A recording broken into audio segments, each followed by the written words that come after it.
The wind screamed past Rosalind Thorne's ears as she fell. 20 feet of empty air, 20 feet between the iron gates above and the rocky canyon floor below. She didn't scream. Screaming would give them satisfaction, and she had so little left to withhold. Instead, she sang. The words tumbled from her lips, a melody her mother had whispered 16 years ago on her deathbed, a lullaby without a name. The notes were soft at first, swallowed by the rush of wind and the distant howls echoing from the darkness beneath her. Then the earth rose up to meet her. The impact drove the air from her lungs. Pine needles and frozen dirt scraped her cheek. Her right shoulder struck stone, and white-hot pain exploded through her arm. She rolled twice, her body limp as a broken doll, before coming to rest against the trunk of an ancient cedar. For a moment, there was only silence. Then the growling began, low, guttural, a sound that vibrated through the earth itself, crawling up through her bones and settling in the base of her skull. Rosalind opened her eyes. The world swam, doubled, then slowly resolved into shadow and moonlight. 5 pairs of eyes stared back at her from the darkness. Not human eyes, wolf eyes. She should have been terrified. She should have scrambled backward, should have begged for mercy from the creatures that had no mercy to give. But Rosalind Thorne had been raised on stories of the ravine. She knew what happened to those who were thrown down here. They didn't come back.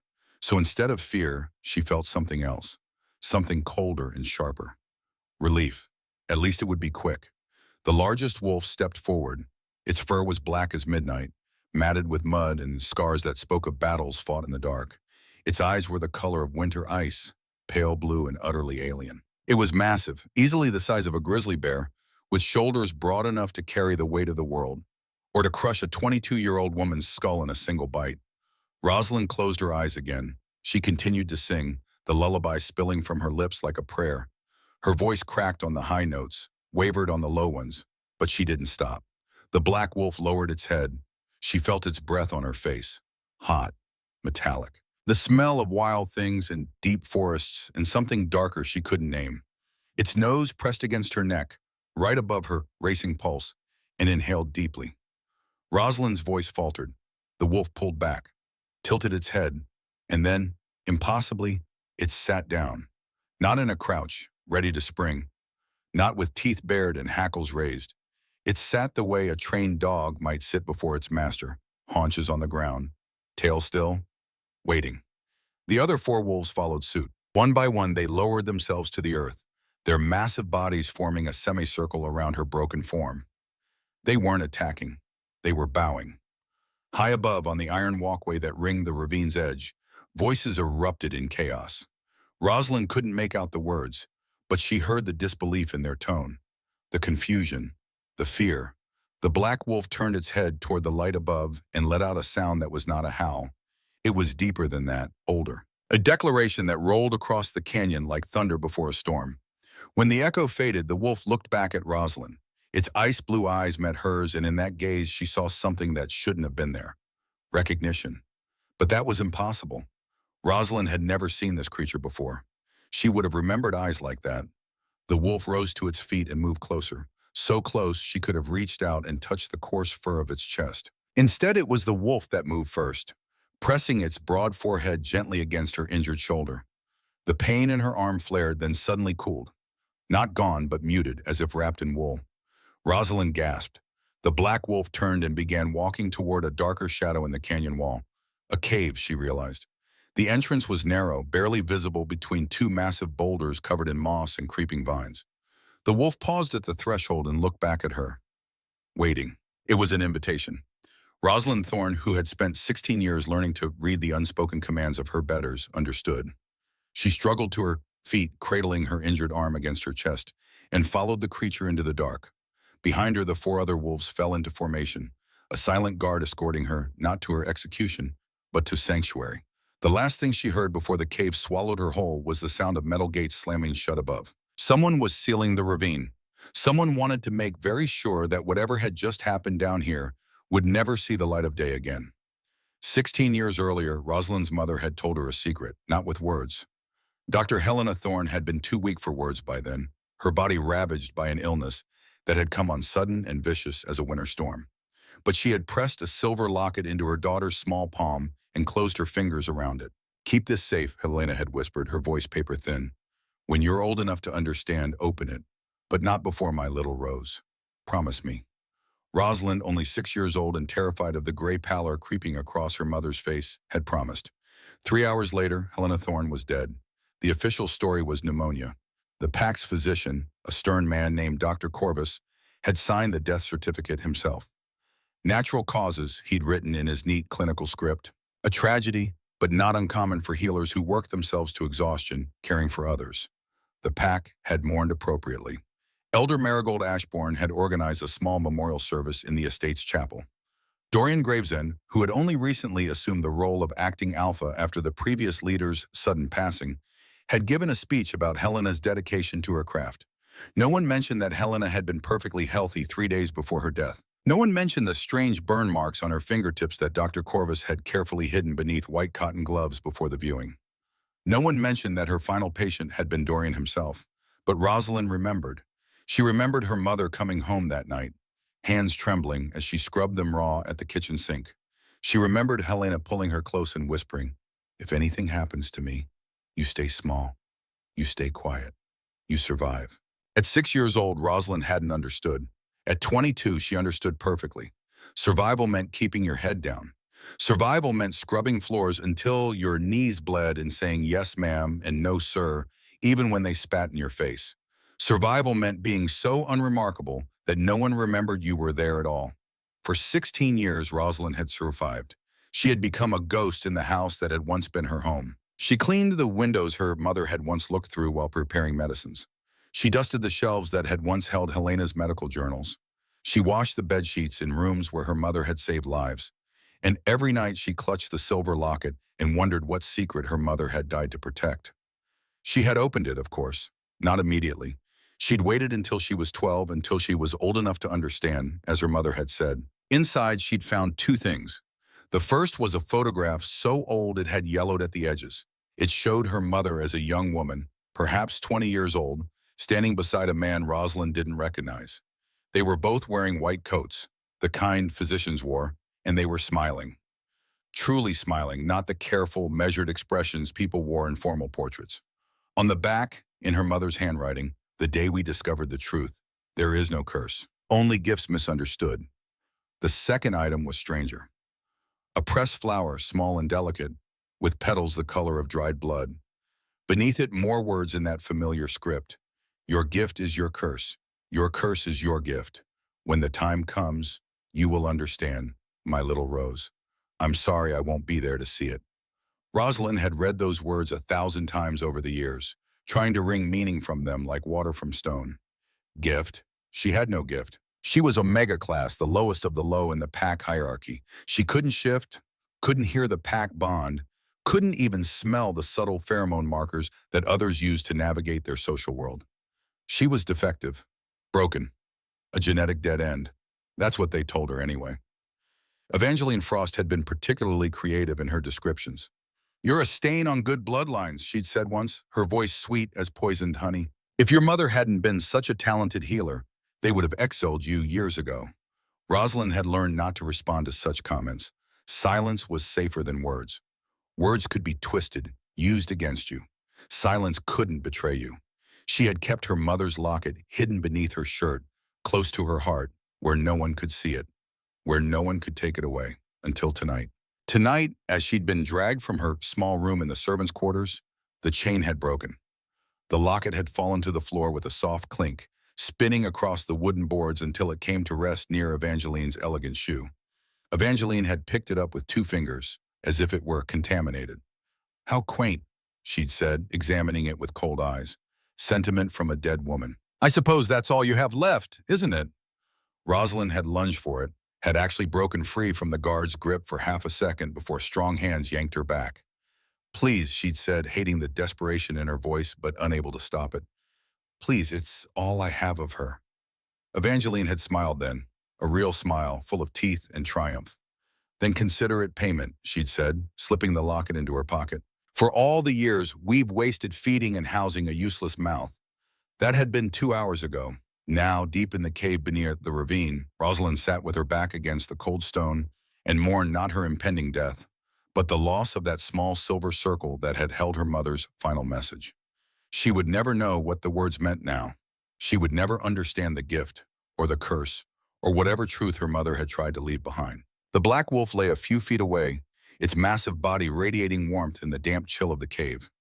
The other four wolves had positioned themselves at the entrance, facing outward like sentries, protecting her from what Rosalind couldn't begin to guess.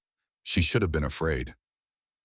These were feral wolves, the story said, creatures that had lost their humanity, trapped forever in beast form, driven mad by isolation and bloodlust. They were the pack's executioners, the final punishment for those who committed treason. But the black wolf had been gentle when it guided her here. It had pressed close to her injured shoulder, and somehow, impossibly, the pain had lessened. Not disappeared, but become manageable. Magic? No, that wasn't right.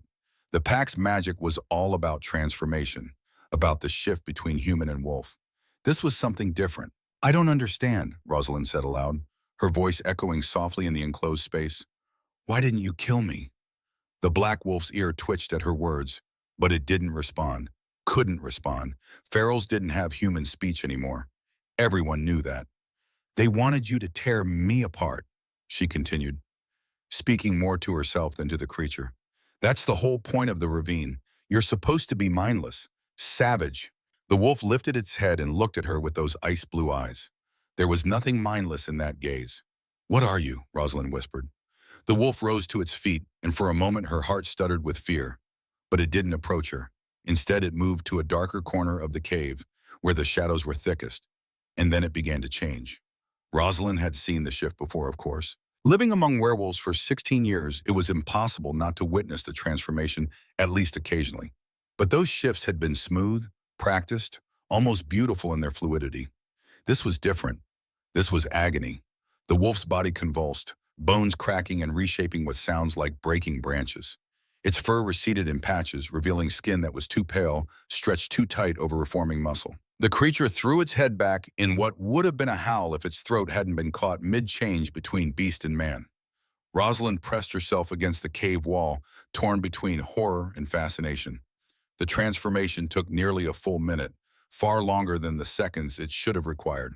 When it finally ended, a man lay panting on the cold stone floor where the wolf had been. He was naked, covered in scars that crisscrossed his back and chest like a map of old battles.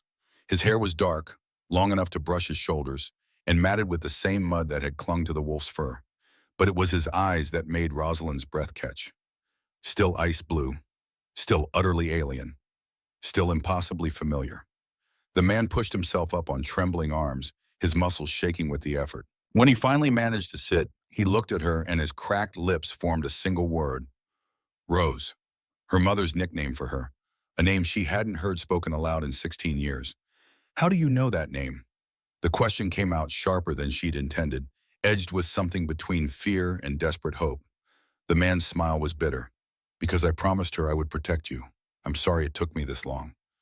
Rosalind's mind raced, trying to place him. That voice, rough from disuse, but with an underlying warmth that tugged at something deep in her memory. Those eyes, so strange and yet... The memorial service, she said slowly, the pieces clicking together. You were there when my mother died.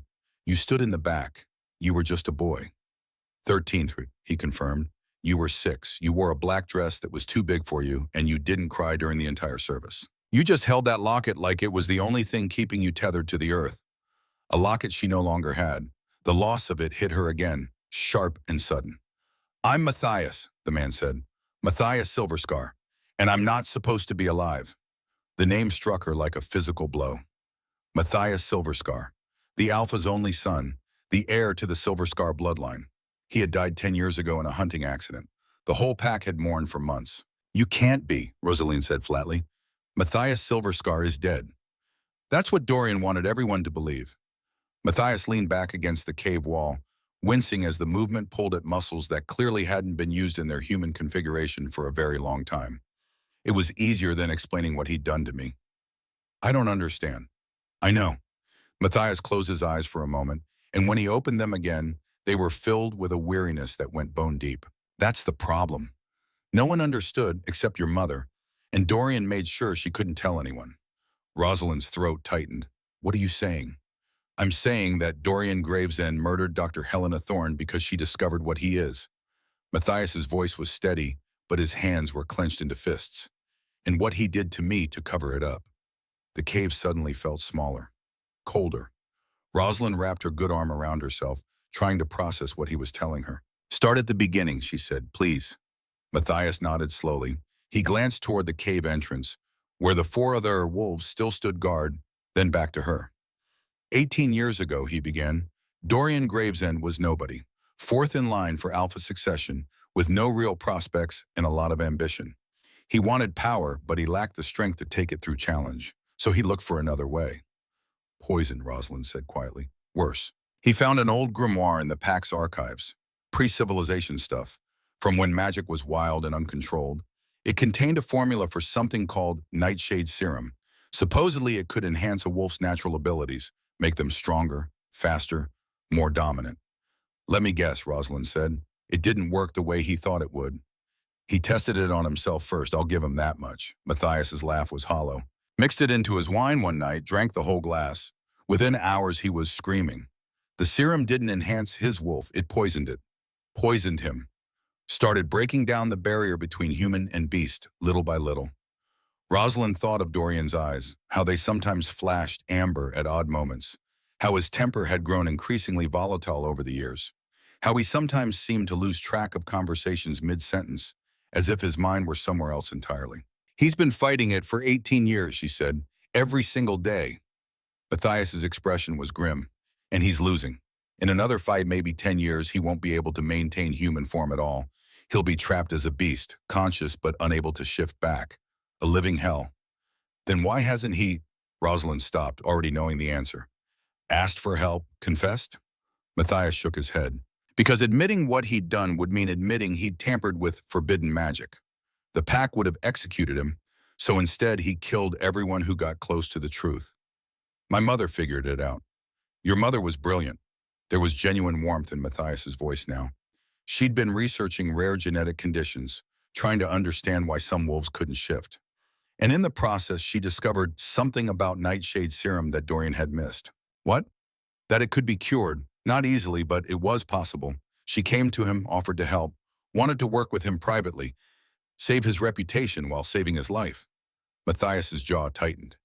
He thanked her for her discretion. And then he poisoned her tea. The cave seemed to tilt. Rosalind pressed her palm against the stone floor, grounding herself. 2 days later, she was dead, Matthias continued. Dorian told everyone it was pneumonia, signed the death certificate himself, claimed he'd tried everything to save her. And everyone believed him, because why wouldn't they? He was acting alpha by then. My father had just died under mysterious circumstances. He killed your father too? I can't prove it, but yes, I think so. Matthias looked down at his scarred hands. What I do know for certain is what he did to me. Rosalind waited, her heart hammering against her ribs. I was 19, Matthias said. Young and stupid and convinced I could fix everything my father had left broken. I started asking questions about Helena's death, little things that didn't add up. Why she'd gotten sick so suddenly. Why her symptoms didn't match pneumonia. Why Dorian had been the last person to see her alive. He found out you were investigating. He invited me to a private dinner, said he wanted to discuss pack business, alpha to air. I thought he was finally taking me seriously. Matthias's laugh was sharp enough to cut. The wine was excellent. I remember that. Rich, expensive. I complimented him on it. It was poisoned. With Nightshade Serum. A massive dose, far more than he'd taken himself. I think he hoped it would kill me outright, make it look like a tragic accident. Young Alpha drinks too much, shifts wrong, breaks his neck, it happens. But it didn't kill you. No, it did something worse. Matthias gestured to himself, to the cave, to the wolves standing guard at the entrance.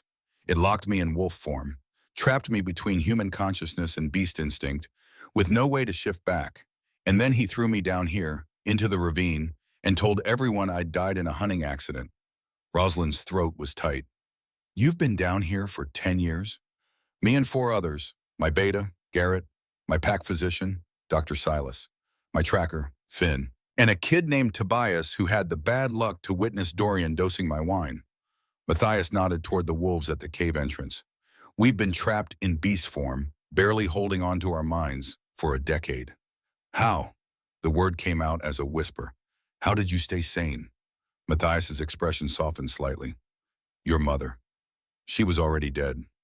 But her work wasn't. Before Dorian killed her, she'd made progress on the cure. She kept detailed notes in her personal journal, documenting everything she learned about nightshade serum and how to counteract it. After she died, those notes disappeared.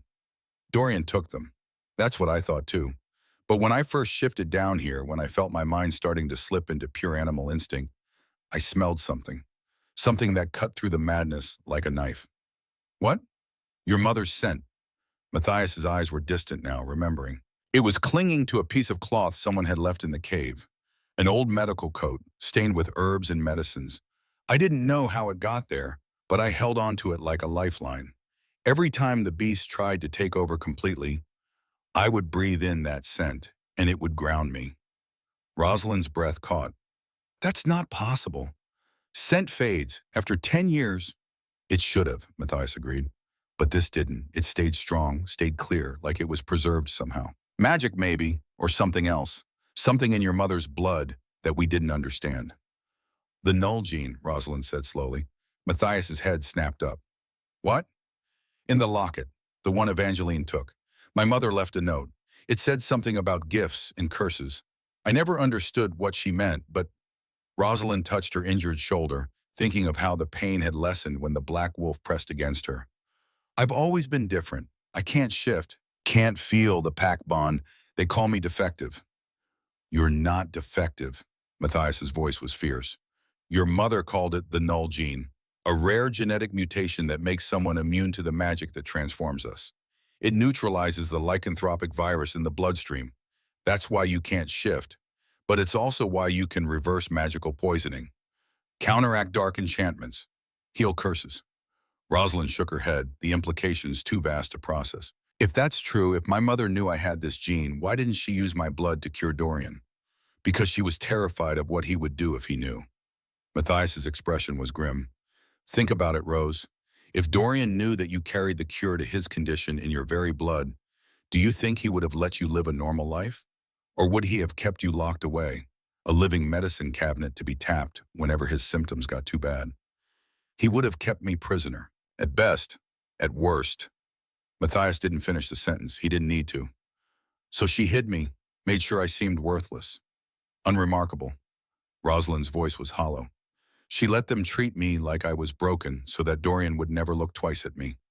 She was protecting you the only way she knew how. And it got her killed. No. Matthias's voice was sharp. Dorian's fear got her killed. His pride. His refusal to accept help from anyone who might discover his weakness. He paused, then added more softly, your mother died trying to save a man who didn't deserve saving. But she succeeded in the thing that mattered most to her. What's that? She kept you safe for 16 years, long enough for you to grow strong enough to survive what's coming next. Rosalind's blood ran cold. What do you mean? Dorian saw the heat signatures, 6 people alive in this cave when there should only be corpses. He knows the ferals didn't kill you. He's smart enough to start putting the pieces together. He'll realize what I am. And when he does, he won't throw you to the wolves again. Matthias's jaw was set in a hard line. He'll drag you back to that estate and bleed you dry, drop by drop, to cure himself. The cave was silent except for the distant drip of water on stone. Rosalind thought of her mother's locket, now in Evangeline's possession. She thought of the words inscribed inside it. Your gift is your curse. Your curse is your gift. Finally, she understood. The other wolves, she said, looking toward the 4 shapes at the cave entrance. The ones who were poisoned with you. Can I cure them too? I don't know, Matthias admitted. But if your mother's research was right, if proximity to someone with the null gene is what kept me sane all these years, then having you actually here, in the flesh. He gestured to himself, to his human form. I haven't been able to shift back in 10 years. Tonight, with you here, it hurt like hell, but I did it. That has to mean something. Rosalind looked at her hands, ordinary hands, scarred from years of scrubbing floors and washing dishes. Nothing special about them, except they carried her mother's legacy in their very cells. There's something else, Matthias said quietly. Something you need to know about Dorian. What? Why he really kept you alive all these years, even when it would have been easier to exile you after your mother died. Rosalind's stomach dropped. I thought it was because I was too young, because it would look suspicious. Partly, but mostly, Matthias hesitated, then continued. Elder Marigold convinced him to keep you. She told him that orphaning a 6-year-old child would bring bad luck to the pack, that the spirits of the dead watch over children, and harming one would invoke their wrath. That's just superstition. Dorian doesn't think so. For all his education, for all his modern sensibilities, he's deeply afraid of spiritual retribution. It's why he's never killed another child since. Matthias's expression was grave. But you're not a child anymore, Rose. You're 22. In his eyes, you're fair game now. Then why the elaborate frame-up? Why not just disappear me quietly? Because he's still afraid, still cautious. The ravine has always been his solution to inconvenient problems. It's legal, sanctioned by pack law. Anyone thrown down here dies in a manner that can't be traced back to him directly. Matthias's smile was bitter. Except this time, it didn't work the way he planned. A sound echoed from outside the cave. Voices, distant but growing closer. One of the wolves at the entrance, a gray one with silver streaks through its fur, let out a low, warning growl. Matthias was on his feet instantly, his body tensing despite his obvious exhaustion. They're coming, probably trackers. He'll want to verify that you're dead before he seals the ravine permanently. Can we fight them? In our condition? No. Matthias looked at the 4 wolves, then back at her. We've been living off rabbits and rainwater for 10 years. We're weak, malnourished. If they come down here with weapons, then we run. There's nowhere to run. The ravine is surrounded by a 40-foot wall. The only way out is through the gate they just sealed. Rosalind's mind raced. She thought of her mother dying alone after trying to help a man who repaid her kindness with poison. She thought of Matthias and his men, trapped in torment for a decade. She thought of all the years she'd spent silent and small and invisible. And she thought of the locket's message. Your gift is your curse. Your curse is your gift. She had spent her whole life believing she was broken. Believing that her inability to shift, to feel the pack bond, to be normal made her worthless. But what if her mother had been right? What if the very thing that made her different was exactly what made her powerful? When I touched you, Rosalind said, the words coming fast now. When the wolf version of you pressed against my shoulder, the pain went away. Not completely, but enough. And you said being near me helped you keep your mind, helped you shift back tonight. Yes? Then maybe I don't need to cure you all at once. She stood up, ignoring the protest from her injured shoulder. Maybe just being close to me is enough. Enough to give you back some of your strength. Enough to help you fight.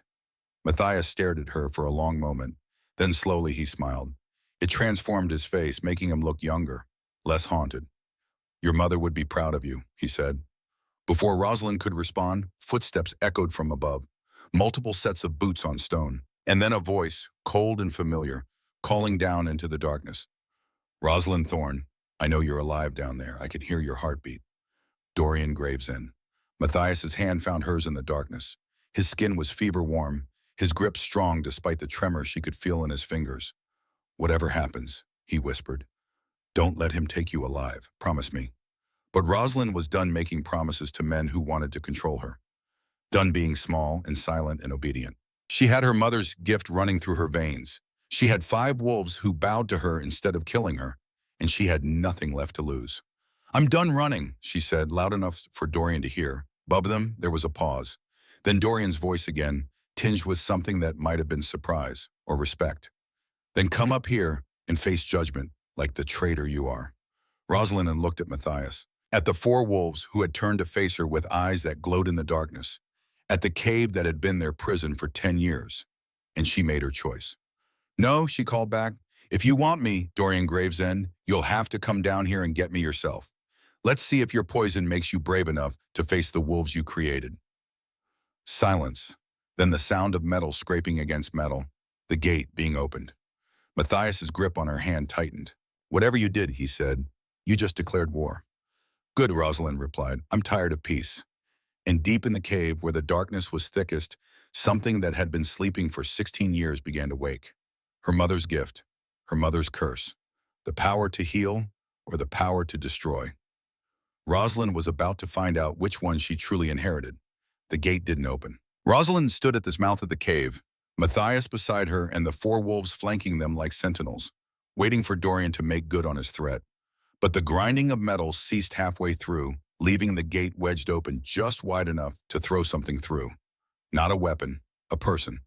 The body tumbled through the gap and hit the rocky slope with a sickening thud before rolling to a stop at the canyon floor. For a terrible moment, Rosalind thought it was a corpse. Then the figure groaned and moved, pushing herself up on trembling arms. It was an old woman. Her silver hair had come loose from its usual neat bun, hanging in wild strands around her face. Her simple gray dress was torn at the shoulder, revealing a mottled bruise already forming on her pale skin. Elder Marigold Ashbourne. Marigold! Rosalind broke away from Matthias and ran to the old woman's side, her injured shoulders screaming in protest. She knelt beside the elder, helping her sit up. What did they do to you? Marigold's face was ashen, but her dark eyes were sharp as ever. What they do to all inconvenient truths, child. They tried to silence me. Above them, Dorian's voice echoed down. Elder Marigold has been removed from the council for conspiring with a traitor. She can rot down there with you and the beasts. The gate screeched the rest of the way shut. The heavy clang of the lock engaging reverberated through the canyon like a death knell. Matthias appeared at Rosalind's other side, his expression grim. Even in the moonlight, Rosalind could see how much the shift back to human form had cost him. His skin was gray with exhaustion, his movements stiff and pained. Can you walk? He asked Marigold. The old woman's laugh was bitter. I'm 72 years old and I just fell 20 feet. What do you think? I think you're tougher than you look. Matthias slipped an arm around her waist, supporting her weight. Come on. We need to get you inside before Dorian changes his mind about leaving us alive. They made slow progress back to the cave. The gray wolf, the one Matthias had called Garrett, padded ahead of them, its massive body blocking the wind. The other three wolves formed a protective circle around the humans, their eyes constantly scanning the darkness. Once inside, Matthias lowered Marigold gently onto a relatively flat section of stone near where a small fire had been built. Rosalind hadn't noticed it before, hidden as it was behind a natural rock formation, but now she could see the careful arrangement of dry wood and the faint glow of embers. You've been living down here, she said, the reality of it hitting her anew. For 10 years. Surviving, Matthias corrected. He crouched beside the fire, coaxing the embers back to life with practiced ease. There's a difference. Marigold was breathing hard, one hand pressed to her ribs. Rosalind recognized the signs of cracked bones, maybe broken. She'd seen enough injuries during her years in the estate to know. Let me see, Rosalind said softly, reaching for the torn fabric of Marigold's dress. The old woman caught her wrist. Her grip was surprisingly strong. Wait, you're hurt. I'm not here because I'm hurt, child. I'm here because I have something you need. Marigold's other hand went to the deep pocket of her dress and pulled out a small, leather-bound book, its cover worn smooth with age. Your mother gave this to me the night before she died, made me swear I would keep it safe until you were ready. Rosalind's breath caught. The book was small enough to fit in her palm, but it felt impossibly heavy when Marigold pressed it into her hands. She knew, Rosalind whispered. She knew he was going to kill her. She suspected. Helena was many things, but naive wasn't one of them. Marigold's eyes were bright with unshed tears. She came to me after her last meeting with Dorian, said she'd offered him a cure, and he'd thanked her too quickly, too easily. Men like Dorian don't accept help. They see it as a threat. Matthias had frozen beside the fire, his attention now fully on the book in Rosalind's hands. Is that her research journal? No, Marigold shook her head. Her research notes disappeared the night she died. Dorian took them. This is something else, something more important. Rosalind's fingers trembled as she opened the cover. The first page bore a single line in her mother's elegant handwriting. For my rose, when the time comes to bloom. Below it, a date, 16 years ago, the day before Helena Thorne died. The next page began a letter. My dearest Rose, if you're reading this, then I am gone, and Elder Marigold has judged you ready to know the truth. I pray you can forgive me for the burden I'm about to place on your shoulders. But I see no other way. You are not broken, my darling girl. You are exactly what you were meant to be. Let me tell you about our family, about the gift that runs through our bloodline like a river through stone, invisible but ever present. Your grandmother had it, I have it, and you, my precious daughter, have inherited it in its purest form. The world will call you defective. They will say you are weak because you cannot shift, cannot feel the pack bond, cannot be like them. They are wrong. But here is the terrible truth, my Rose. To be the cure, you must first be rejected. To heal the broken, you must first be broken yourself. To save those lost to darkness, you must first walk through the shadows. I wish I could spare you this path. I wish I could tell you that being special means being celebrated, being loved, being understood. But the truth is harder than that. Special means lonely. Special means misunderstood. Special means watching others fear what they should cherish. And yet, my darling Rose, I would not change you even if I could. Because the world needs healers more than it needs heroes. It needs those brave enough to touch the untouchable, to love the unlovable, to forgive the unforgivable. That is your true gift. Not what is in your blood, but what is in your heart. Rosalind's vision blurred. She blinked rapidly, refusing to let the tears fall. Not yet. Not until she'd read everything her mother had left for her. Keep reading, Marigold said gently. There's more. Rosalind turned the page. By the time you read this, you will have suffered. I know this with the certainty that only a mother can know. Dorian will use you, or try to. He will see you as broken, as worthless, and that perception will protect you. Let him think you are nothing. Let them all think it. But never, ever believe it yourself. You are my daughter. You carry the blood of healers who have stood against darkness for 1,000 years. You carry my love, which is stronger than any curse, more powerful than any magic. And when the time comes when you stand at the crossroads between revenge and mercy, between hatred and forgiveness, I beg you to remember this. Healing hurts, both the healer and the healed. The poison must be drawn out before the wound can close.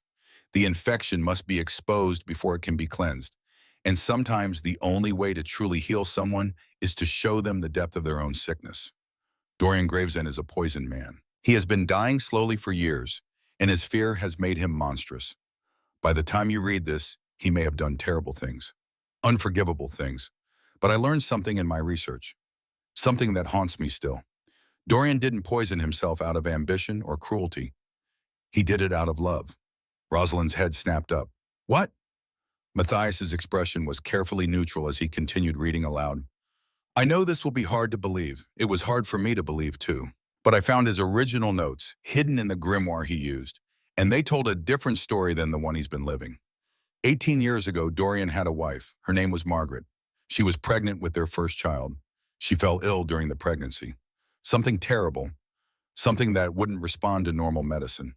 The pack physicians gave her weeks to live, maybe days. Dorian was desperate. He searched through every medical text, every old remedy, every forbidden practice.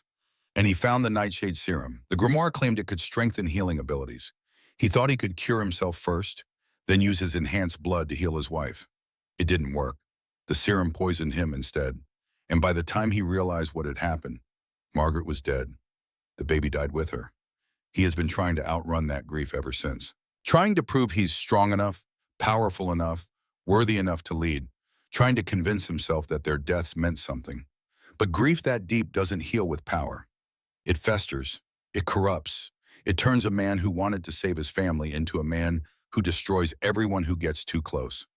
I offered to cure him not because he deserves it, my Rose, but because everyone deserves the chance to heal from their wounds, even the wounds we inflict on ourselves. He will refuse my help, I know he will, and he will silence me to protect his secret. But you, my darling daughter, will have the choice I never had. When you face him, and you will face him, you can choose revenge. You can let him suffer as he made others suffer. Or you can choose mercy. You can offer him healing. You can break the cycle of pain and fear that has poisoned this pack for nearly 2 decades. I won't lie to you, Rose. Mercy is harder than revenge. Forgiveness is harder than hatred. Healing is harder than hurting. But I raised you to be hard, not cruel, not cold, but strong enough to do what's right even when it breaks your heart. Trust your gift. Trust yourself. And know that wherever I am, whatever comes after this life, I am so very, very proud of you. All my love, always and forever. Your mother, Helena. The silence in the cave was absolute. Matthias closed the journal slowly, his hands reverent on the worn leather. He didn't look at Rosalind. Neither did Marigold. They gave her space to feel what she needed to feel. And what Rosalind felt was rage. No, the word came out flat, hard. She's asking too much. Rose, Matthias began. Don't. She stood abruptly, her injured shoulder protesting. Don't tell me she's right. Don't tell me I should forgive him. He killed her. He threw you and your men down here to rot. He was going to let me be torn apart by wolves he thought were mindless beasts. He was, Matthias agreed quietly. All of that is true. Then how can she ask me to show him mercy? Because she knew something we didn't. Marigold's voice was soft but firm. She knew that carrying hatred is like drinking poison and expecting the other person to die. It destroys the vessel, not the target. Rosalind turned on her. Easy for you to say. He didn't kill someone you loved. Didn't he? Marigold's smile was sad. Helena was my best friend. We trained together as healers 40 years ago. I watched her fall in love with your father. I held you when you were born. I sat beside her deathbed and promised to keep you safe, knowing I was sending you into a life of servitude and pain. Then why? Rosalind's voice cracked. Why let him get away with it? Why not expose him years ago? Because I was afraid, Marigold said simply. Afraid he would kill you too. Afraid the pack would tear itself apart if they knew their alpha was dying slowly from self-inflicted poison. Afraid that exposing the truth would cause more harm than hiding it. Fear is just another word for cowardice. No, child. Fear is what keeps us alive. It's what we do with that fear that defines us. Marigold reached out, catching Rosalind's hand. Your mother wasn't asking you to forget what Dorian did. She was asking you to be strong enough to break the pattern. What pattern? Pain creating more pain. Suffering creating more suffering. Dorian hurt you because he was hurting. If you hurt him back, that pain will spread to others. And on, generation after generation, until someone is brave enough to say enough. Rosalind pulled her hand away.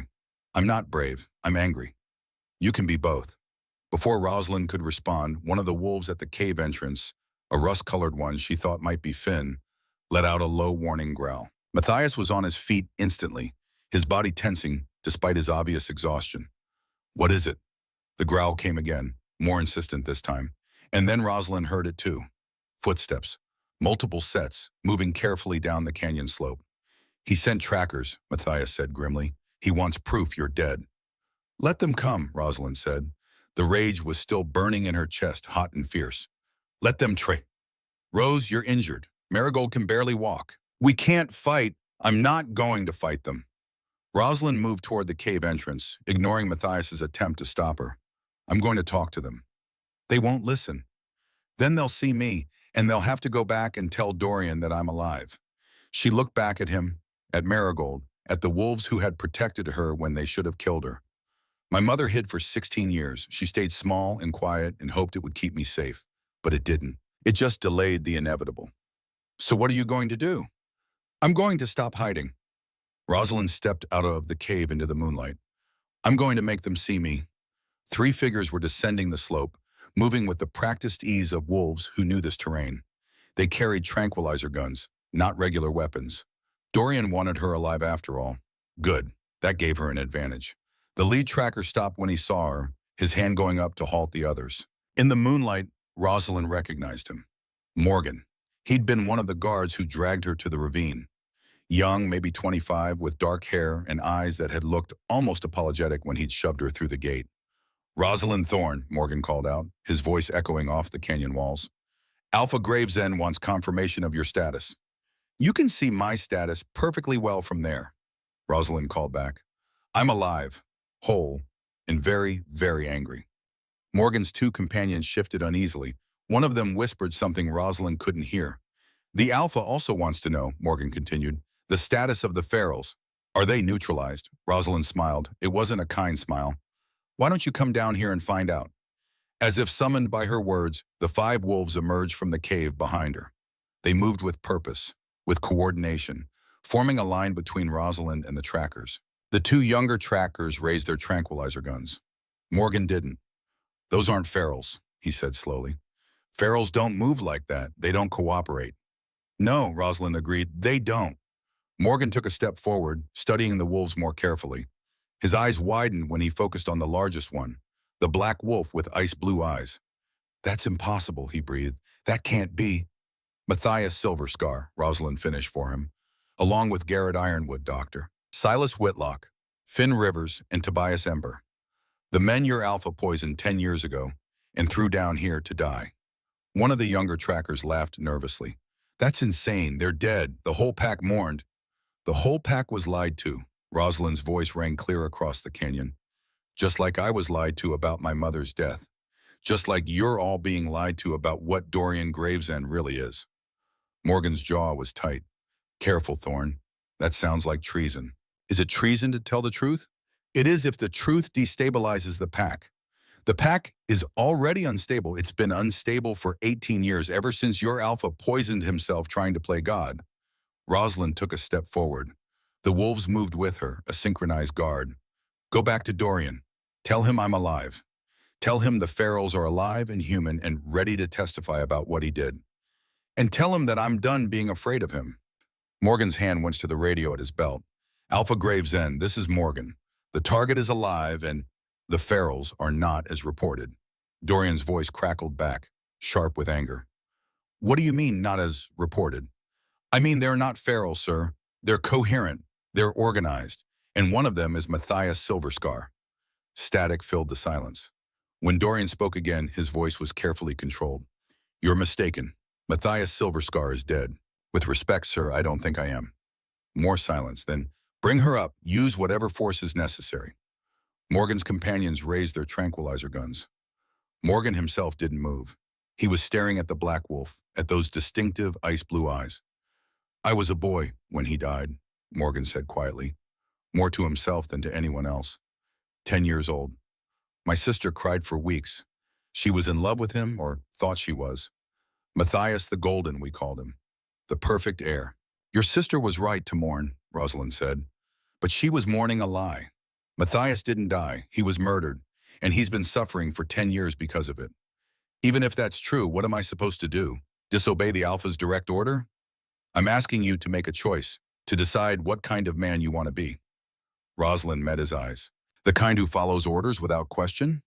Or the kind who stands up for what's right, even when it's hard? One of the younger trackers shifted nervously. Morgan, we need to complete the mission. Shut up, Blake.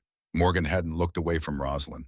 My sister's name was Rebecca. She died 5 years ago. Same mysterious illness that killed Dr. Helena Thorne. Same symptoms.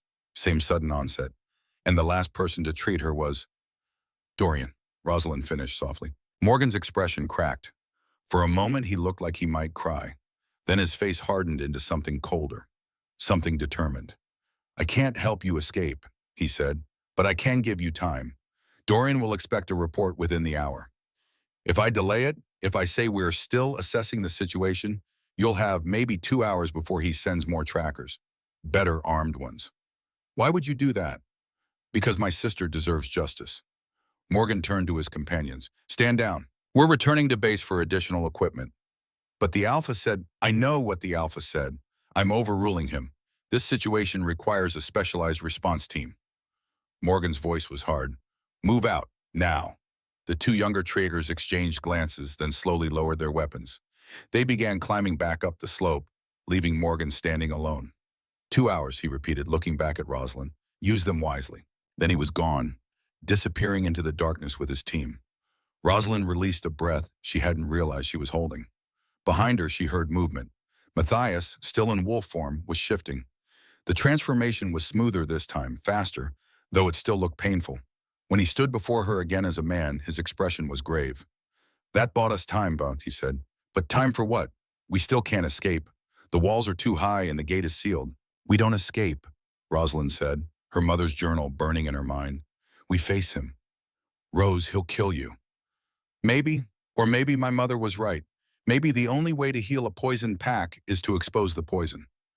She looked at Marigold, who had limped to the cave entrance. You said my mother knew something we didn't. What was it? Marigold's smile was shared in knowing. She knew that Dorian is more afraid of himself than he is of anyone else. She knew that the man he was, the man who loved his wife and wanted to save her, is still in there somewhere, buried under 18 years of guilt and fear and desperation. You think I can reach that man? I think you're the only one who can, because you have something Dorian lost a long time ago. What's that? Hope. Marigold's eyes were bright. You believe people can change, can be redeemed. That's your real gift, child. Not your blood, the strength in your heart. Rosalind looked down at her hands, scarred, calloused, ordinary hands that supposedly carried extraordinary power. She thought of her mother's words, healing hurts, both the healer and the healed. She thought of Dorian, poisoned and desperate, making terrible choices out of grief and fear. She thought of Margaret, the wife who died, the baby who never drew breath, and she thought of herself, the daughter who lost her mother, the servant who was really a healer. I need to see him, Rosalind said. Face to face.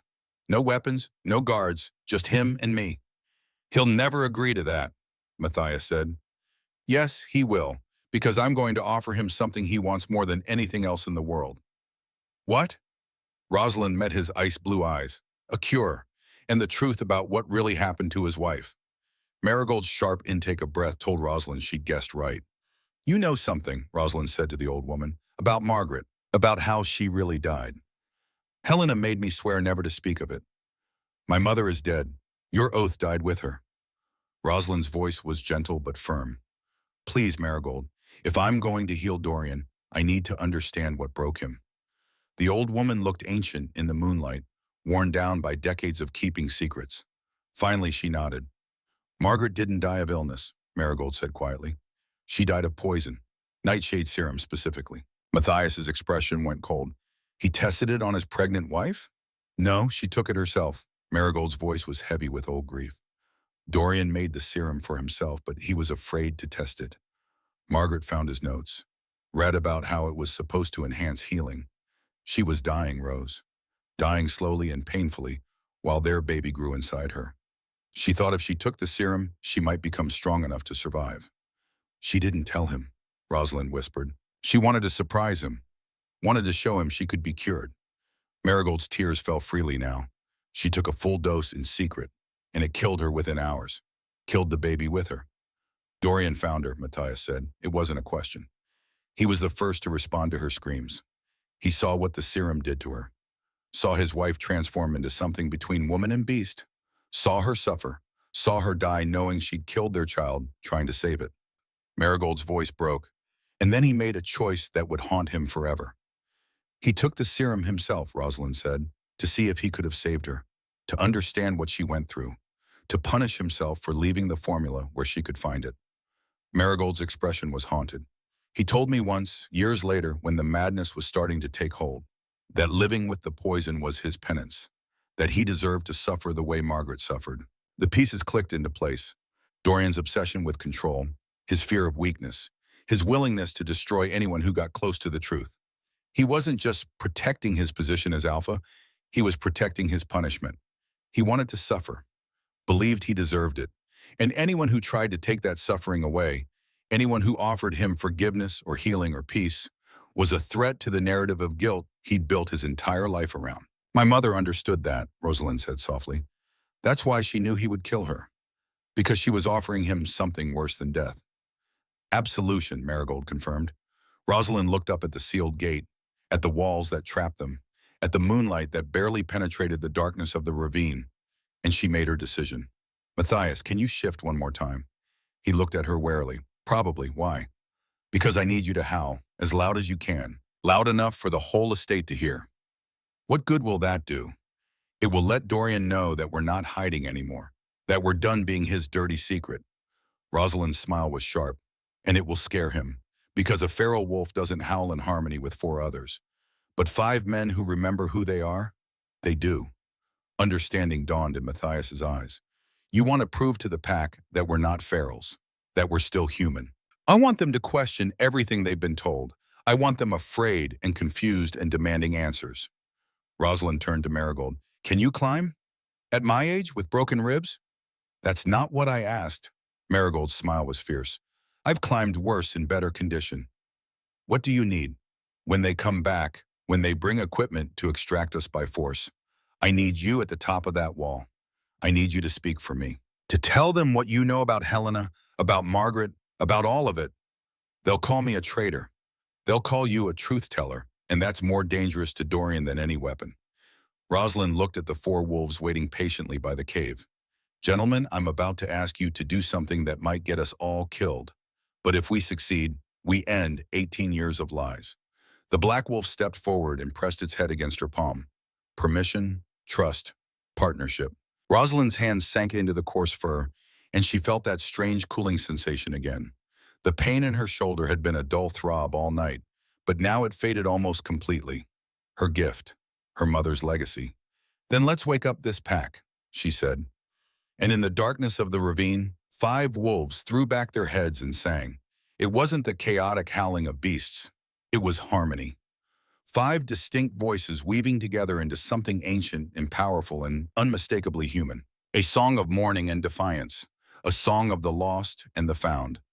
A song that said, "We are here, we remember, and we will not be silenced." The sound rolled across the canyon and climbed the walls, spilling out over the Silver Scar estate like a flood. Windows lit up across the compound. Voices raised in alarm. And somewhere in the main house, Rosalind knew Dorian Gravesend was hearing the ghosts of the men he'd murdered sing their truth to the moon. Let him hear. Let him fear. Let him understand that the reckoning he'd been running from for 18 years had finally caught up to him. The wolves' song ended, leaving a silence more profound than any noise. Then from the direction of the main house, a new sound rose. Screaming. Not human screaming, animal screaming, the shriek of a beast in pain. Matthias shifted back, his face pale. That's Dorian. The stress, the fear, it's accelerating his transformation. He's losing control. How long does he have? Hours, maybe less. Then we have to move now. Rosalind turned to Marigold. Get to the top of that wall, whatever it takes. The pack needs to see you, needs to hear you when Dorian comes for me. He won't come himself. He'll come. Rosalind's voice was certain. Because I have the only thing he wants. The only thing he's ever wanted. A way to undo what he did to Margaret. You can't cure the dead, child. No, but I can cure him. And that's the closest thing to redemption he's ever going to get. Marigold studied her for a long moment. Then she reached out and touched Rosalind's cheek with a hand that trembled. Helena would be so proud of you. Not because you're brave, but because you're kind. Kindness isn't always soft. No, Marigold agreed. Sometimes kindness is the hardest thing in the world. The old woman turned and began the slow, painful climb up the canyon wall, using cracks and ledges that would have challenged someone half her age. But she climbed steadily, driven by something stronger than pain. Purpose. Matthias moved close to Rosalind. Whatever happens, when he comes, I'll protect you. I don't need protection. I need a witness. She looked at him, at this man who had been a boy of 13 at her mother's funeral, who had promised Helena he would watch over her daughter, who had kept his sanity for 10 years in hell because of that promise. Stay human, stay visible, and no matter what I do, no matter what I say, don't interfere. Rose, promise me, Matthias. He searched her face looking for something. Whatever he found there made him close his eyes briefly, an expression of pain crossing his features. I promise, he said finally. But if he tries to kill you, then you'll have kept your promise to my mother. You'll have watched over me as long as you could. She smiled, and it was genuine. That's all anyone can ask. A new sound echoed from above. Not screaming this time. Footsteps, many of them, and the grinding of machinery. They were opening the gate. Rosalind stood in the center of the canyon floor, her back straight, her chin lifted. She thought of her mother's words. When you stand at this crossroads between revenge and mercy, between hatred and forgiveness, she'd made her choice. The gate swung open fully, flooding the canyon with artificial light from the flood lamps they'd brought. Silhouettes moved in that light, dozens of them, pack members, drawn by the wolves' song, guards, armed and ready, and at the center of them all, a figure that moved with barely contained violence. Dorian Gravesend descended into the ravine. He was no longer fully human. His transformation had begun, trapping him in that agonizing space between man and beast. His hands ended in claws, his face was elongating into a muzzle. His eyes flashed between human brown and wolf gold, unable to settle on either. This was what 18 years of poison looked like. This was what grief and guilt and self-destruction had made of a man who had once loved his wife enough to destroy himself trying to save her. Dorian stopped 20 feet away, his breathing labored. When he spoke, his voice was distorted, caught between human speech and animal growl. You should have died down here. My mother thought so too, Rosalind said calmly, but she also left me something, a gift and a choice. I don't want anything from Helena Thorne's daughter. Not from her, from me. Rosalind held out her hand, palm up. I can cure you, Dorian Gravesend. I can end your suffering. All you have to do is tell the truth about what you did, about Margaret, about the serum, about all of it. The crowd above them gasped. Rosalind didn't look up, but she heard Marigold's voice ring out clear and strong. She speaks truth. I was there. I saw Margaret die. I saw Dorian dose himself. I watched Helena try to save him and die for her mercy. Dorian's head snapped toward the old woman. You swore silence. I swore to Helena, and she released me from that oath the day she gave me her daughter's journal. Marigold's voice was fearless. No more lies, Dorian. No more hiding. Tell them what you did, or I will. For a moment, Rosalind thought he would attack, thought the beast would win, and Dorian would tear into her with claws and teeth and end this before it truly began. But then something unexpected happened. Dorian fell to his knees. The transformation reversed slightly, enough for his face to return to something almost human. And in that face, Rosalind saw not the tyrant who had ruled through fear, but the broken man beneath.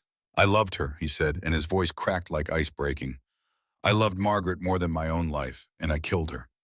The words hung in the air, a confession 18 years in the making. Above them, the crowd was deathly silent. Rosalind could feel their shock, their horror, their dawning understanding. Tell them, she said softly. Tell them all of it.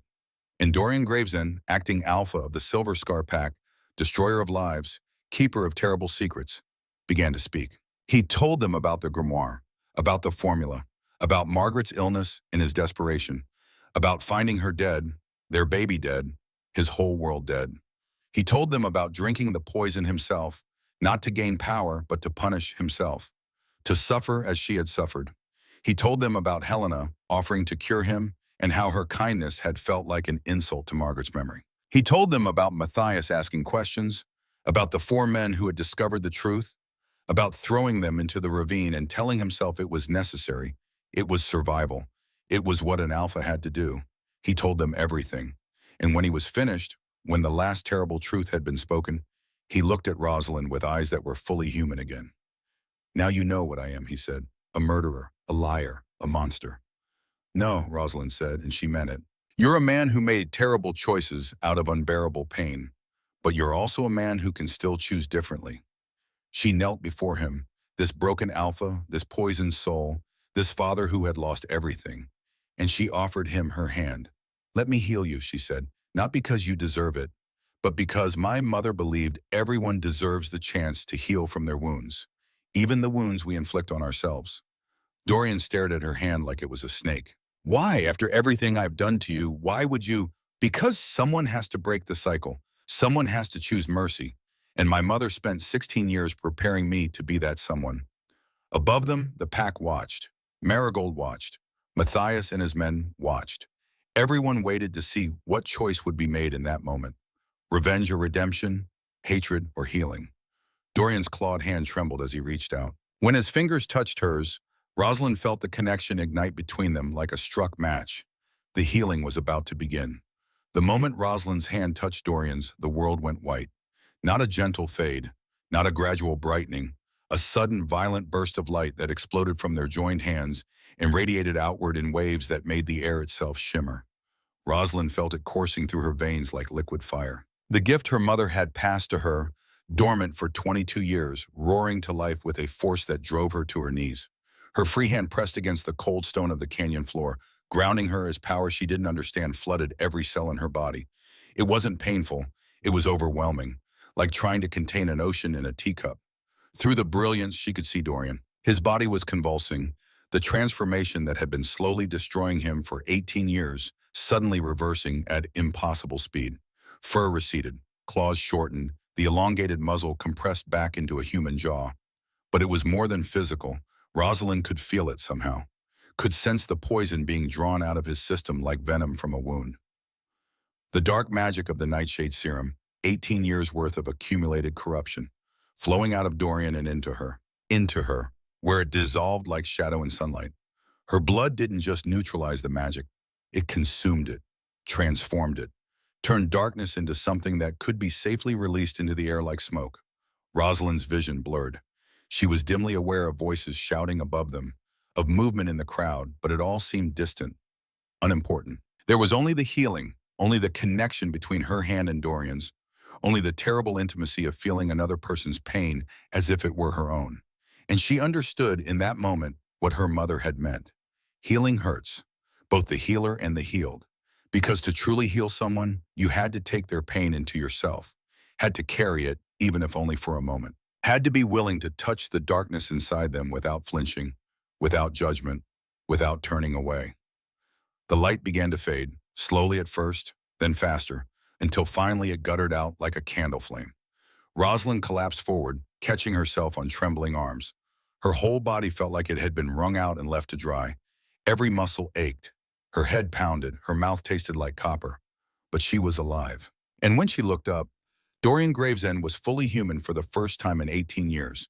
He sat motionless, staring at his hands. Normal hands, no claws, no fur, no trace of the beast that had been consuming him from the inside out. He turned them over, examining them as if he'd never seen them before. Then he looked at Rosalind, and his eyes were the warm brown they had been before the poison, before the grief, before everything. "It's gone," he whispered. "The hunger, the rage, the constant presence of the beast in the back of my mind. It's all gone." "The nightshade serum is out of your system," Rosalind managed to say, though her voice was rough. "You're cured." "But why?" Dorian's expression was raw with confusion. "After everything I did to you, to your mother, why would you?" "Because she asked me to." The simple truth of it hung between them. Above, the crowd was in chaos. Some were calling for Dorian's arrest. Others were demanding answers about Matthias, about the men in the ravine, about the 18 years of lies.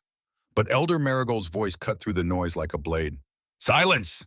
The old woman stood at the edge of the canyon, illuminated by the floodlights, her silver hair wild around her face and her expression fierce.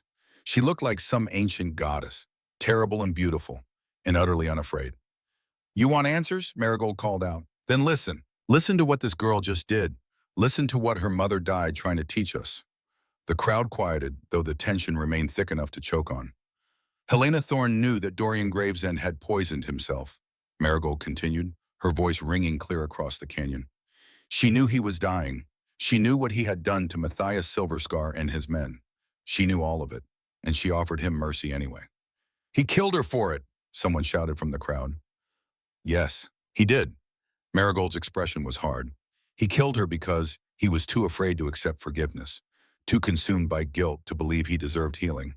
So he destroyed the one person brave enough to offer it to him. Then he deserves to die." "Perhaps." Marigold's gaze swept across the assembled pack members. "But Rosalind Thorne just gave him something he hasn't had in 18 years. Not death, not punishment, not revenge. She gave him a second chance. Why should we follow her example?" The question came from a younger wolf, his voice sharp with anger. "Why should we forgive a murderer?" "Because you don't have to live in his cage." The voice was new. Matthias, stepping forward to stand beside Rosalind. He was still naked, still covered in the grime of 10 years in the ravine, but he carried himself like the alpha he had been born to be. Dorian built his own prison out of guilt and fear and self-hatred. He's been dying in that prison for 18 years. You want to join him there, build your own cages out of rage and bitterness? Or do you want to be free? The crowd shifted, uncertain, torn between the desire for justice and the example of mercy standing before them. Rosalind pushed herself to her feet, swaying slightly. Matthias reached out to steady her, his hand warm on her elbow. "I'm not asking you to forget what he did," Rosalind said, her voice carrying despite her exhaustion. "I'm not asking you to pretend it didn't happen, but I am asking you to understand that carrying hatred is like drinking poison and expecting the other person to die." She looked at Dorian, who was still kneeling in the dirt, looking lost. "He's already dying from his own poison. Do you want to die from yours?" The silence that followed was different from before. Thoughtful, heavy with the weight of a choice being made.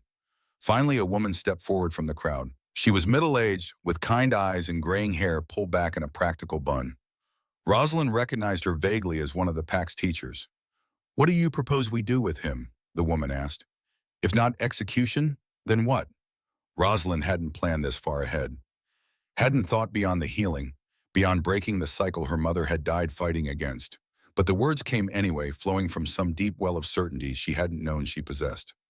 Let him live. Let him face what he's done every single day for the rest of his life. Let him work to rebuild what he broke. She paused, then added, and let Matthias Silverscar reclaim his rightful place as alpha of this pack. Dorian's head snapped up. For a moment, Rosalind thought he might protest. But then he bowed his head, acceptance in every line of his body. "I surrender my claim," Dorian said, his voice carrying clearly. "Matthias Silverscar is the rightful heir. I will not contest his succession." Matthias looked at Rosalind, something unreadable in his ice-blue eyes. Then he looked at Dorian. I accept, he said simply, but not because I want revenge, because this pack needs leadership it can trust, and trust requires truth. He turned to address the crowd directly. I invoke the right of return. By blood and by law, I reclaim the Alpha seat, but I do not claim it alone. His hand found Rosalind's, his fingers threading through hers. Rosalind Buffern will stand as Luna, not because she can shift, but because she has shown more strength in one night than most of us show in a lifetime. The crowd's reaction was immediate. Some cheered, others looked scandalized. Annul as Luna? It was unheard of. But Elder Marigold was smiling. The pack recognizes the claim, she called out. All in favor? The response was not unanimous, but it was enough. More than half the voices raised in support. The traditional howl of acceptance rising into the night sky. It was done. Matthias Silverscar, dead for 10 years, was Alpha once more. And Rosalind Thorne, the defective Omega who couldn't shift, was Luna. 3 weeks later, Rosalind stood in what used to be called the ravine and watched the transformation taking place around her. The canyon was being rebuilt, not destroyed, not filled in and forgotten, but transformed into something new, something better. Construction crews were installing stone pathways down the slopes. Gardeners were planting medicinal herbs in raised beds carved into the canyon walls. Carpenters were building a simple but beautiful structure near the cave where Matthias had sheltered for 10 years. A memorial clinic, a place of healing named after the woman who had died trying to heal those everyone else had given up on. The Helena Thorne Memorial Sanctuary. Rosalind watched a young man barely 20 carefully transplant a wolfsbane seedling into prepared soil. Tobias Ember, one of the 4 men who had been thrown into the ravine with Matthias. He had been just a boy when Dorian had poisoned him, caught in the wrong place at the wrong time. Now he was training to be a healer, learning the craft that Helena had mastered, that Rosalind was still discovering within herself.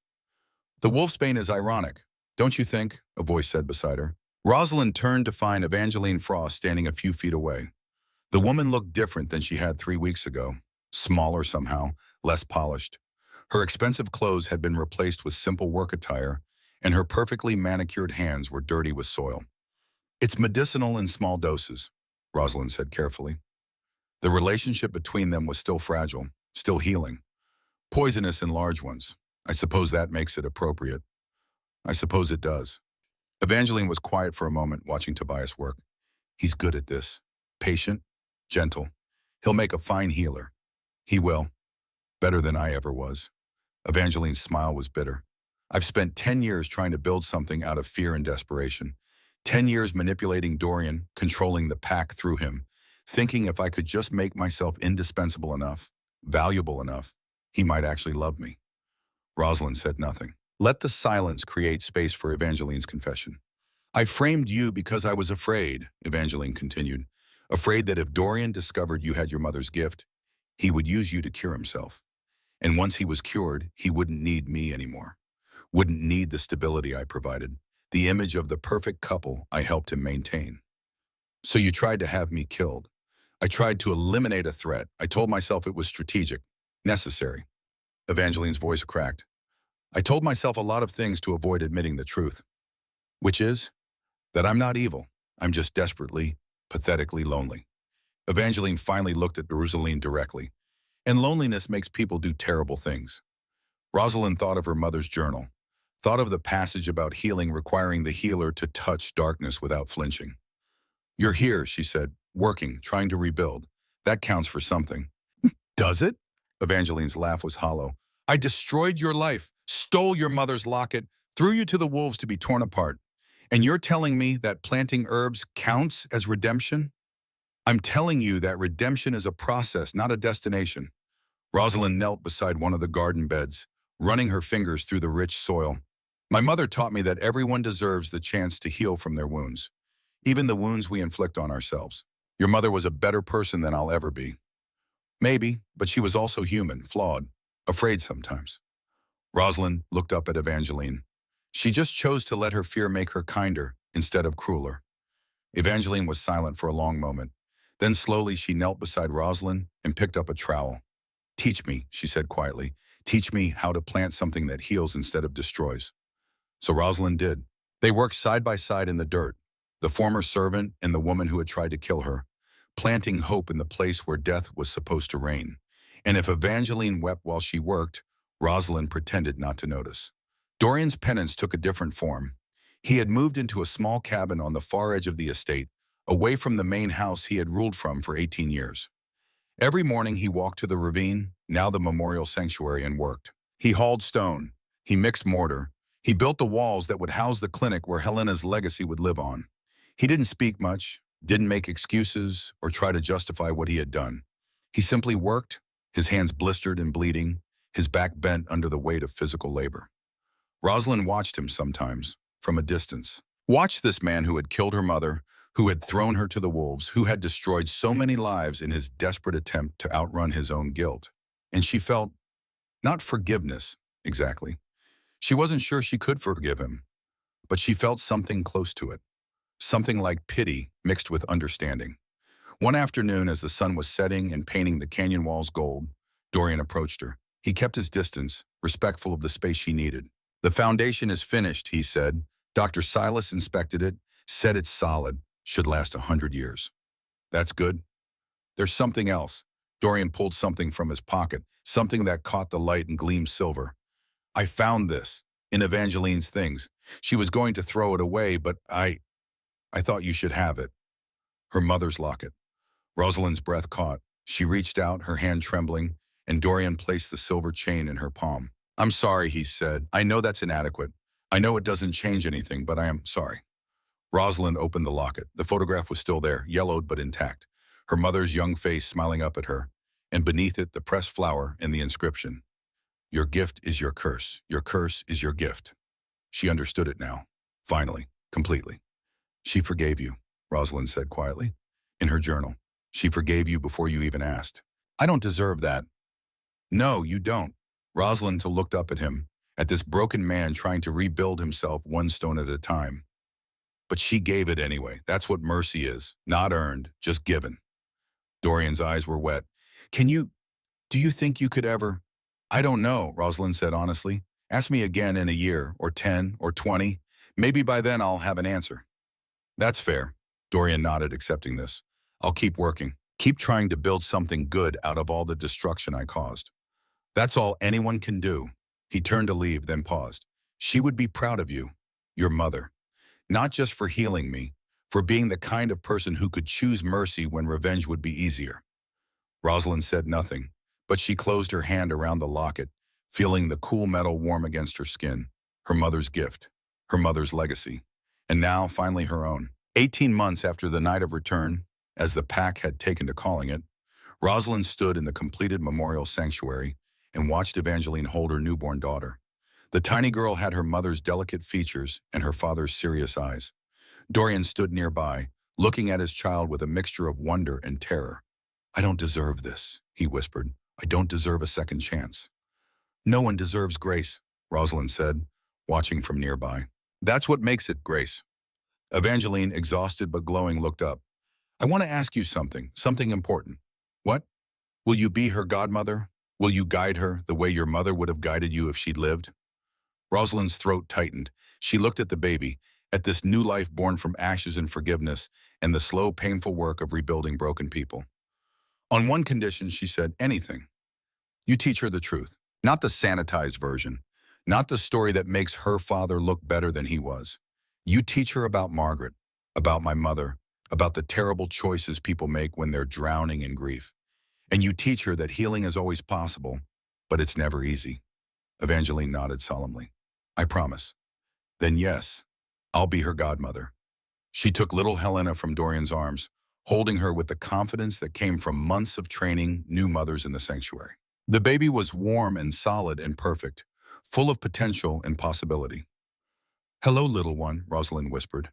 "You're named after a very brave woman, a woman who taught me that our differences are our gifts. I hope I can teach you the same thing." Helena yawned, her tiny fist curling around Rosalind's finger with surprising strength. Outside the window, the memorial gardens were in full bloom. The sanctuary that had taken 18 months to build was finally complete. 3 full-time healers worked there now, with a dozen apprentices in training. The medicinal gardens covered most of the canyon floor, providing herbs and remedies for 5 neighboring territories. Patients received care regardless of their pack affiliation, their rank, or their ability to pay. Helena Thorne's dream made real. 5 years after the night of return, the pack gathered for a ceremony. The memorial garden was in full bloom, bursting with color and life. The blood-red flowers from Helena's locket had spread throughout the garden, their distinctive blooms catching the light like scattered rubies. At the center of the garden, a new monument had been erected. A simple stone pillar carved with names: Dr. Helena Thorne, Margaret Graves, Rebecca Morgan, and dozens of others. All the people who had died because of the nightshade serum's curse. All the victims of 18 years of fear and lies. Rosalind stood before the monument, now 27 years old and confident in her role as Luna. Beside her stood Matthias, strong and steady. Their son Thomas, now 3, held his mother's hand, his ice-blue eyes solemn as he tried to understand the significance of the moment. Little Helena Graves, 2 years old, stood with her parents.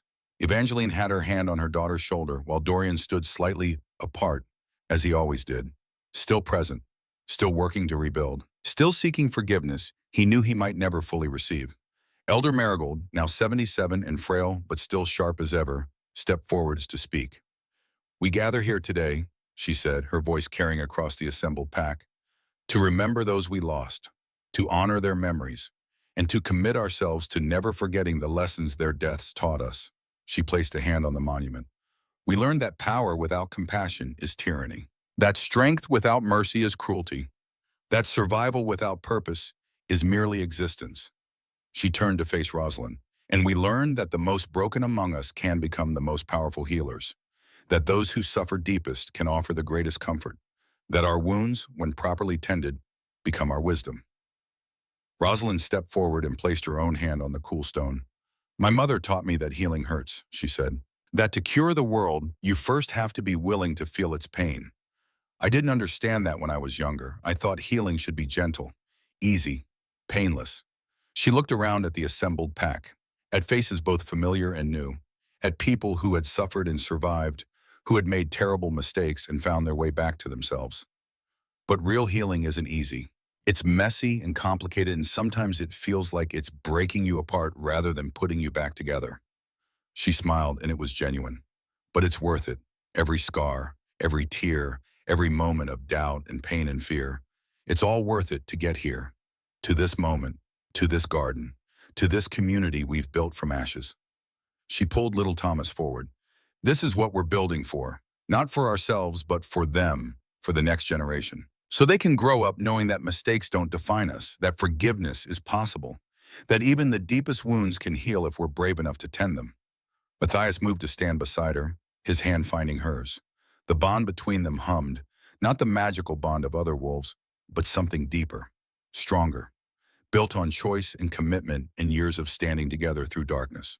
"Let this garden stand as a reminder," Matthias said, "not of what we lost, but of what we found. In our darkest hour, when hate would have been easier than love, when revenge would have been simpler than mercy, we chose differently. We chose to heal, and that choice made all the difference." The pack howled their approval, the sound rising into the clear sky, and in the memorial garden where death had once reigned and healing now thrived, the blood-red flowers swayed in the breeze. Children played among the herbs. Healers tended to patients. The air was filled with laughter and life and the promise of tomorrow. Rosalind looked at the monument one last time, reading her mother's name carved in stone.